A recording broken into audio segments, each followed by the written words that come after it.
Hello，大家好，我是红哥。每个人呢都有机会来创造属于自己的财富自由之路。那么你的机会在哪里呢？今天我们就一起来看看个人怎么样通过元宇宙的获得财富自由。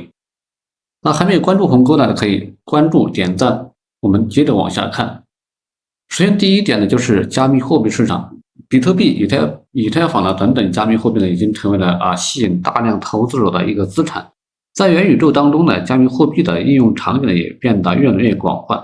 那我们可以通过研究市场的趋势、跟踪项目的进展等等方式去投资加密货币，并获得更多的收益。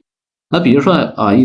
一名早期的这个投资者发现了一个加密货币的项目，那他呢发挥了这个数千美元的进行了投资。那随着时间的推移呢，这个项目的价值不断的上涨，最终带来了一个丰厚的一个收益啊。那么第二点就是通过元宇宙的社区元宇宙中的这个社区呢和项目越来越多的时候呢，你可以通过参与这些社区的项目来获得代币的奖励交易手续费等等啊。同时你还可以结交志同道合的朋友，分享彼此的经验和知识比如说一名设计成员呢参与了一个元宇宙游戏的开发，通过贡献自己的技能和时间呢获得该游戏的奖励。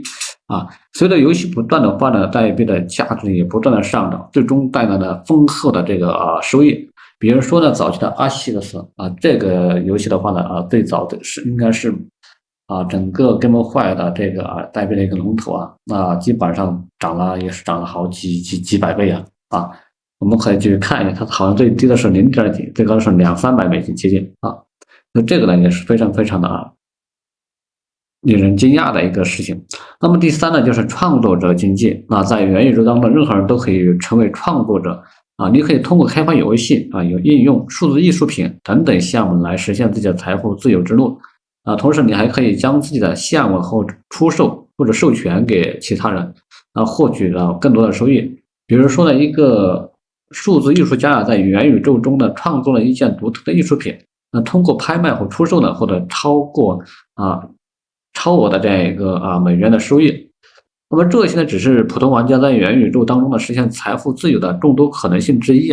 那未来的话呢，会随着 Web3 不断的发展呢，将会诞生更多的机会。那只要我们不断的去学习或探索呢，就有机会找到属于我们自己的财富自由之路。虽然目前的话，整个的元宇宙Web3 都是处于一个初始发展阶段。那我们有看到现在初始发展阶段，我们已经拥有很多的机会了。比如说我们可以去通过交易呢获得收益，还可以通过这个社区的这样一个活动呢去获得收益等等等等。当然我们还可以去通过创作者经济通过去创造一些东西获得收益。比如说我们在一些这个视频的平台，我们会去发布一些视频，可以获得一些收益目前Web3呢有很多一些视频类的平台那么对此的话，你是怎么看待的呢？欢迎在评论区交流。今天的分享就到这里了，还没关注红哥呢，可以加个关注，点个赞，我们下期再见，拜拜。